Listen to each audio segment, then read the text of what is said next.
सिरोही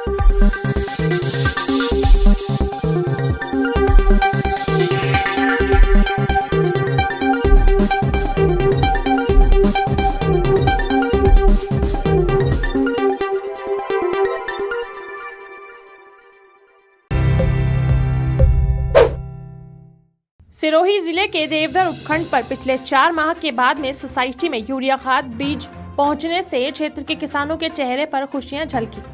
वहीं जरूरत के अनुरूप यूरिया खाद बीज नहीं मिलने की चिंता भी किसानों के माथे पर झलक रही है। यूरिया खाद बीज पहुंचने की जानकारी मिलते ही सोमवार को सोसाइटी खुलने से पहले ही सोसाइटी के बाहर किसानों की लंबी कतार लगी हुई नजर आई। किसान सवेरे से ही सोसाइटी के बाहर यूरिया खाद बीज का इंतजार कर रहे थे। रेवदर तहसील मुख्यालय के रेवदर स्थित आबू रोड क्रय विक्रय सोसाइटी के बाहर सुबह से ही भीड़ लगी हुई है। वहीं पिछले 4 माह से रेवदर क्षेत्र में यूरिया खाद की भारी किल्लत थी, जहां पर शनिवार देर शाम को रेवदर खाद की गाड़ी पहुंचने पर किसान यूरिया के सुबह से इंतजार में थे। इधर यूरिया खाद बीज पाने के लिए महिलाएं भी कतार में लगी हुई थी, जो खाद पाने के लिए भीड़ में इंतजार करती रहीं।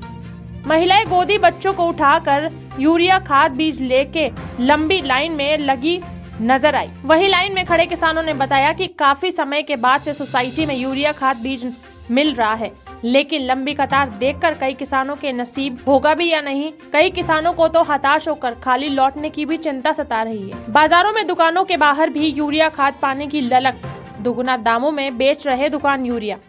सोसाइटी के बाहर यूरिया खाद लिए लंबी लाइन लगी देखकर कई किसानों ने तो बाजारों में स्थित दुकानों की ओर रुख किया है, क्योंकि सोसाइटी में किसानों महज 2 ही यूरिया खाद बीज के कट्टे दिए जा रहे हैं, जिससे किसानों की जरूरत के अनुरूप भरपाई नहीं हो रही है, जिसके चलते किसानों ने दुकानों से दुगुना दामों से खाद खरीद भी रखी है।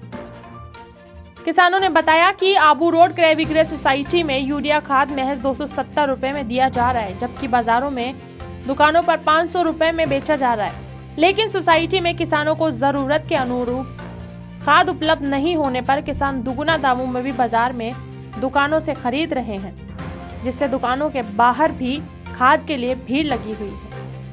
राजस्थान के अशोक गहलोत सरकार के खिलाफ भाजपा की ओर से पूरे प्रदेश में निकली जा रही जन आक्रोश यात्रा के अंतिम दिन आज चित्तौड़गढ़ पहुंची, जिससे विधायक चंद्रभान सिंह आक्या के नेतृत्व में निकाली जा रही इस यात्रा में विधायक ने कांग्रेस सरकार पर जमकर हमला बोला और सरकार के 4 साल के कार्यकाल को पूरी तरह से विफल करार दिया है। विधायक चंद्रभान सिंह आक्या ने कहा कि भाजपा के शीर्ष नेतृत्व के निर्देश पर प्रदेश के सभी 200 विधानसभा क्षेत्रों में कांग्रेस सरकार की विफलताओं को आमजन तक पहुंचाने के लिए यह जन आक्रोश यात्रा निकाली जा रही है।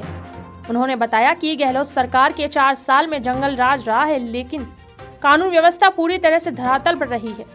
महिलाओं और बालिकाओं पर अत्याचार बढ़ने के साथ उनके साथ दुष्कर्म की घटनाएं भी बढ़ी है। वहीं उन्होंने कहा कि इन जन आक्रोश यात्रा को पूरे विधानसभा क्षेत्र में अपार जन समर्थन मिला है, जिससे ये साफ जाहिर होता है कि अगले वर्ष होने वाले विधानसभा चुनाव में कांग्रेस का सफाया होना निश्चित है और भाजपा पूरे प्रदेश में अच्छा प्रदर्शन कर सरकार बनाने में कामयाब होगी। वहीं इस अवसर पर भाजपा एससी मोर्चा जिला अध्यक्ष कमलेश ओमरिया ने बताया कि ऐसे 4 वर्षों में प्रदेश के अशोक गहलोत सरकार के शासनकाल में दलितों पर अत्याचार बढ़े हैं और उनके साथ अच्छा बर्ताव नहीं हुआ है। वहीं उन्होंने जन आक्रोश यात्रा को मिल रहे अपार जन समर्थन खुशी जाहिर करते हुए कहा कि आगामी विधानसभा चुनाव में आमजन को कुशासन से मुक्ति मिलेगी और प्रदेश में राम राज्य स्थापित होगा। पावटा कस्बे में पावटा भूनावास जोन का संत समागम का आयोजन किया गया। इस दौरान कई धार्मिक कार्यक्रमों का आयोजन किया गया। समागम में जयपुर जिले के अलावा राजस्थान, हरियाणा, दिल्ली समेत इंग्लैंड एवं कनाडा से बड़ी संख्या में श्रद्धालुओं ने हिस्सा लिया। निरंकारी मिशन के जोनल इंचार्ज वैद्य बनवारी लाल निरंकारी ने कहा कि भक्ति में भाव सर्वोपरि होता है। उन्होंने कहा कि सच्चे मन की श्रद्धा और पूजा से हर मनोती पूर्ण होती है। इस दौरान कई वक्ताओं ने संत समागम में अपने विचार प्रस्तुत किए। निरंकारी सदगुरु माता सुदीक्षा ने उपस्थित जन समूह को प्रवचन देते हुए कहा कि ब्रह्मा ज्ञान की प्राप्ति के उपरांत जब संत विवेकपूर्ण जीवन जीते हैं, तभी वास्तविक रूप से वह वंदनीय कहलाते हैं।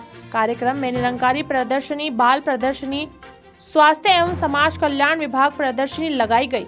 एहतियात के तौर पर चौधरी सहित बड़ी संख्या में पुलिस जाब्ता तैनात रहा।